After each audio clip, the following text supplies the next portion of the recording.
Did you know the wealthy use debt not as a burden, but as a tool to build empires? While most people shy away from loans and credit, the rich embrace them and multiply their wealth. Curious how they do it? Let's unlock the secrets of using debt the smart way, just like the world's wealthiest individuals. When most people think of debt, they imagine stress, high interest payments, and sleepless nights. But for the wealthy, debt is an entirely different story. It's not about piling up liabilities, it's about leveraging opportunities. From real estate to business expansion, strategic borrowing can unlock financial growth like nothing else. In this video, we'll reveal 6 powerful ways the rich turn debt into a money-making machine, and how you can adopt these strategies too. Let's dive in. 1.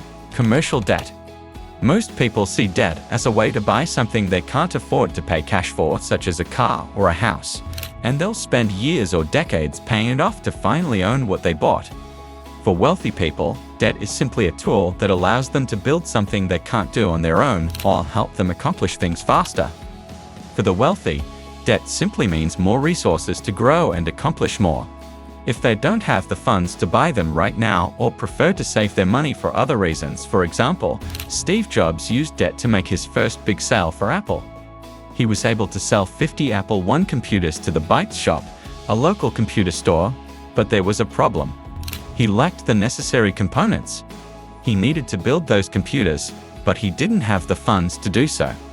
So he went to a computer parts company and asked if he could buy the parts on credit so he could build the computers despite his lack of credibility. He had to show the store's purchase order in order to get those parts on credit, which he did and completed the order, giving Apple their first $25,000 in the 1970s, which in today's money would be around $115,000. Of course, if debt is used incorrectly, the amount would be around $115,000. 2. Use of leverage.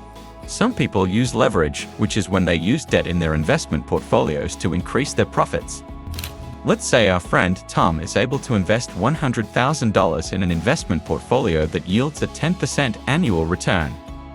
This means Tom will make a $10,000 profit on his friend's investment. Jerry also invests $100,000 in the same portfolio, but his account has a 35 percentage point leverage. This means he has a total of $135,000 in his portfolio, with $100,000 in his own money and $35,000 in debt, yielding a 10% market return. Jerry makes $13,500 instead of $10,000, bringing his return on investment to 13.5% instead of the standard 10%. This method, while able to produce higher returns, also carries higher risks. Let's say the market goes down 10% instead of up 10%. Tom will lose $10,000, but Jerry will lose over $13,000 because Jerry's portfolio is technically larger than Tom's. Although leverage is widely used by sophisticated investors and hedge funds to increase long-term profits, there are other ways investors use debt to make money even when markets are down. 3. Shorting. Investors can use a strategy known as shorting, in which institutions or individual investors do not borrow money. Instead, let's say you want to borrow stock from a brokerage firm because you think company X will go down in value. As a result, he takes out a $100 loan on their stock. He now owes $100 for one share of company X, which this investor immediately turns around and sells for $100 on the open market. He now has $100 in his pocket, which is fortunate for him. His predictions turned out to be correct. After a major scandal involving mice in their kitchen, company X's stock dropped 85% in a matter of days. This means that shares are now worth $15. So, out of the $100, our investor takes $15. He takes the money he made from selling the stock in the first place and buys it back at a huge discount. He pays the broker back for the stock he owes him and keeps the $85 as profit, minus a small interest charge for borrowing the stock. Many investors and institutions, such as hedge funds, profit from a falling market in this way. This method is now extremely dangerous. 4. Commercial real estate. There are other, more traditional ways for people to make money. For example, real estate is one of the most common ways that the average person uses debt to build wealth. Real estate allows an investor to purchase a property even if they do not have the funds to do so. This allows the investor to own a property and use it as a cash-flowing asset by borrowing funds. They can take advantage of a larger asset. They can have others pay their debts, build equity, and generate positive cash flow for them. Those savvy investors can now use a few additional strategies to increase their wealth. Assume we pay $300,000 for this property. This property isn't the nicest, but it's in a great location and the local market is booming, so we put down $40,000 as a down payment and finance $260,000. So we decide to spend an extra $10,000 to fix it up and make it look nice because it's in a great location and the market is rising. We decide to have our property reassessed and it's now worth $360,000.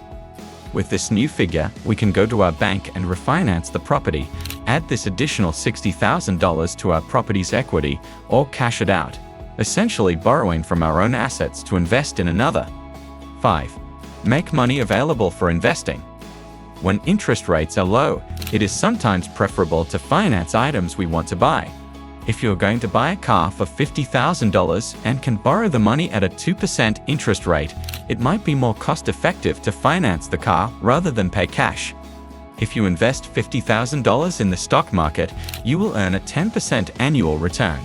You will receive a higher return on your investments than you will pay in interest. For example, if you take out a 5-year loan for your car with a 2% interest rate, you'll end up paying $52,583 in total, including interest. However, if you had invested those $50,000 in the stock market over those 5 years, it would have grown to $80,525, a profit of nearly $28,000 made with debt. 6. Tax evasion. One of the most common ways wealthy people use debt now is to avoid paying taxes. When it comes to avoiding taxes, the wealthy are quite astute. When you invest for retirement, you usually let your assets grow in value.